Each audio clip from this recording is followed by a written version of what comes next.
Bharatiya Janata party की रणनीतियां अक्सर छिपी हुई रहती हैं। एक बार फिर 2027 के विधानसभा चुनाव से पहले राष्ट्रीय अध्यक्ष नितिन नवीन ने ऐसा कौन सा प्लान बनाया है जिससे भाजपा मजबूती की तरफ आगे बढ़ सकती है। बूथ स्तर से लेकर गांव और शहरों में भाजपा का मास्टर प्लान क्या है और भाजपा 2027 के विधानसभा चुनाव में कौन सी हिडन स्ट्रेटजी का इस्तेमाल करने वाली है, दिखाएंगे इंडिया जंक्शन की इस स्पेशल रिपोर्ट। भाजपा की रणनीतियां अक्सर विपक्ष के लिए भारी पड़ जाती हैं। 2027 के विधानसभा चुनाव को लेकर भाजपा ने ऐसा कौन सा मास्टर प्लान तैयार किया है जो बूथ स्तर से लेकर गांव और शहरों में धूम मचाने वाला है। राष्ट्रीय अध्यक्ष नितिन नवीन की नियुक्ति के बाद ऐसी कौन सी रणनीतियां हैं जिसका असर अब उत्तर प्रदेश चुनाव में साफ तौर पर देखने को मिलेगा। भाजपा की रणनीतियों के तौर पर आखिरकार प्रवासी पदाधिकारियों की जरूरत क्यों पड़ रही है, ये तमाम ऐसे सवाल हैं जिनका जवाब अपनी आज की इस रिपोर्ट में हम आपको दिखाएंगे भी और बताएंगे भी।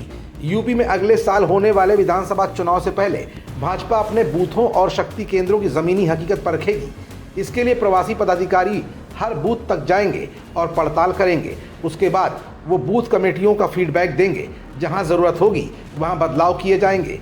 भाजपा संगठन चुनाव की प्रक्रिया करीब 1.5 साल पहले अक्टूबर 2024 में संपन्न हो गई थी। प्रक्रिया के तहत सदस्यता अभियान पूरा होने के बाद सबसे पहले बूथ कमेटियों का ही गठन किया गया। उसके बाद शक्ति केंद्र, मंडल और जिला कमेटियां गठित की गई। कुछ जिलों को छोड़कर ज़्यादातर में कमेटियां गठित हो चुकी हैं। प्रदेश कार्यकारिणी का चुनाव अभी बाकी है। ताल के लिए ये जिम्मेदारी बूथ प्रवासी और शक्ति केंद्र प्रवासियों को दी गई है। जिला और मंडल स्तर से ये प्रवासी पदाधिकारी हर बूथ और शक्ति केंद्रों तक जाएंगे।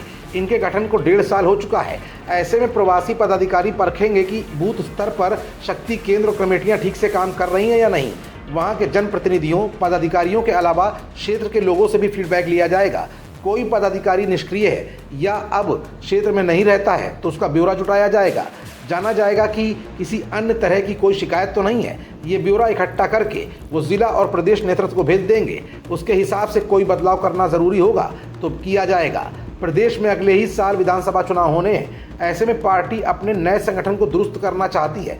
बूथ और शक्ति केंद्र संगठन की सबसे निचली इकाई है जिनको ज़मीन पर काम करना है। इनके गठन को ऐसे में अब तक बूथ और शक्ति केंद्र कमेटियों के कामकाज से लोग रूबरू हो चुके हैं। इसी वजह से बूथ और शक्ति केंद्र स्तर से मजबूती की पड़ताल शुरू की जा रही है। पार्टी ये भी चाहती है कि विधानसभा चुनाव तक संगठन को दुरुस्त कर लिया जाए। नारी शक्ति वंदन अधिनियम यानी महिला आरक्षण बिल को लेकर भाजपा महिला वोटरों के बीच भी जाएगी।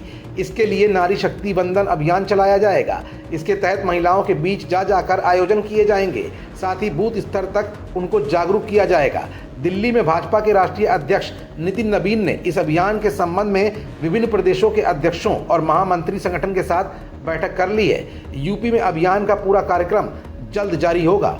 कुल मिलाकर इन्हीं कोशिशों के साथ भाजपा 2027 के विधानसभा चुनाव में बेहद मजबूती के साथ लड़ने की तैयारी कर रही है।